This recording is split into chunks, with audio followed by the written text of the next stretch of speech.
here on Wickham Boulevard in Melbourne, Florida. It's actually a chilly day today. I think it's about 62 degrees. And for us down here, that is full winter, everybody. Full winter down here in Melbourne, Florida. As you know, we have a place on the beach, and right now I'm not living on the beach. I'm living at our townhome right here in Melbourne. So I have my South Beach Fitness Gym, but I also have a gym membership right here at the Crunch, just specifically for this gym, Crunch here. But of course, you could get a membership which allows you to work out at all of the Crunches throughout the United States. Let me know where you work out. I work out at two gyms, South Beach Fitness and here at Crunch. Well, those are the commercial gyms that I work out, but I also do work out at my gym on the island. And if you see me on the island, you know that I have some great workouts there on the island, but I'm limited. Well, you know, come to find out, I do have a gym right there at the Thousand Islands too. So I guess I have 3 gym memberships commercial-wise and then 1 at home, 4 gyms, but I use them. If you're gonna make a resolution to work out this year, make sure you follow through. Do it the whole year, just 1 year. Follow through with your year commitment at your gym. I don't want February to knock you off. Like 80% of the people who start goals, sign up to gyms, 80% by the end of February, they've stopped going to the gym.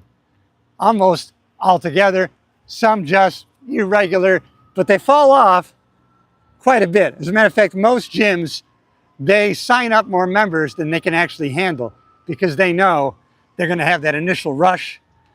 January, February starts to drop off. March, pretty much 85% of those people are not coming to the gym, at least on a regular basis.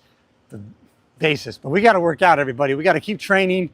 Let's be consistent. I just visited a friend yesterday in the hospital. He had a seizure. He had to be airlifted to the hospital. He's doing well. And I won't tell you who that is, but a good close friend of mine. So luckily I'm in good shape, always prepared.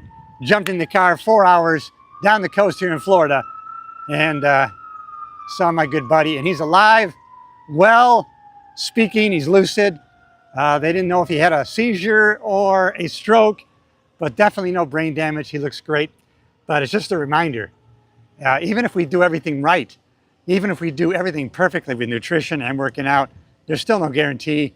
Things can happen, disease can happen, heart attacks can happen, but we can kind of hedge our bets, right? We can hedge our bets if on a regular basis we are actively working out, doing some weight resistance, some weight-bearing exercises.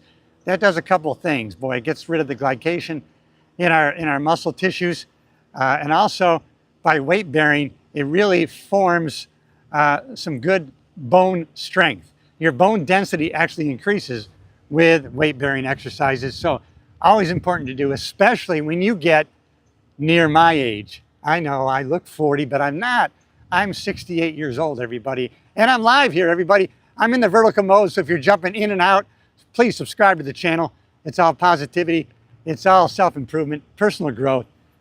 It's always great content by me, sometimes with other people. Hey, thanks for checking in. Hey, Totoro, thanks for checking in. Ruben, Tom, thanks for checking in. Turtle, good to see you. All right, thanks for checking in, everybody. If you haven't already, subscribe to the family, everybody. Come on, you want to be a community of progress, and that's what we're doing. But it's definitely, you get to be close to my age. I mean, if you're over 50, you better be exercising, using weight-bearing exercises. Listen, weight-bearing really increases your bone density, and you really need that.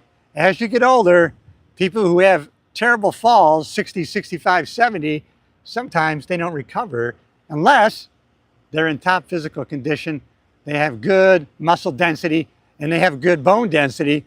Then they're gonna be all right, and they're gonna survive into their 90s, and maybe like you and me, into their 100s.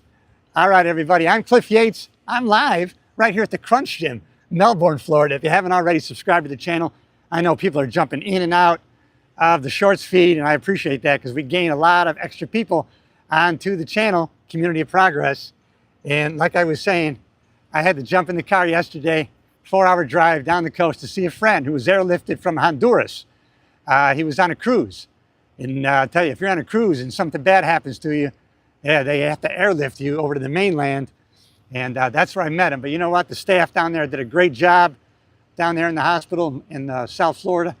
And he's alive, he's lucid, He's doing well. I don't think he had a stroke because there's no brain damage. He's ambulatory. He gets up and he walks around. I think he's going to be all right. They're waiting on an MRI. Probably going to be released from the hospital. So let's pray for good news for him. But it's just a reminder for us, hey, it doesn't take very much. How about starting this year? I'm telling you, if you do weight-bearing exercises 3 days a week, you will increase your muscle tone, your longevity, your health by about 50, 60%, maybe more, just 3 hours a week. And then maybe in between, you walk. You do some cardio, light cardio. We're not going to be running. We're not going to be pounding those knees. We're just going to be running. Maybe I jump rope. Maybe doing some calisthenics, some jumping jacks, those kinds of things. All right, everybody, listen. I got to get inside the car because it's the dead of winter here in Florida. It's like 61 degrees. All right, everybody, if you haven't already subscribed to the channel, you know I love you. I'll see you in the next video.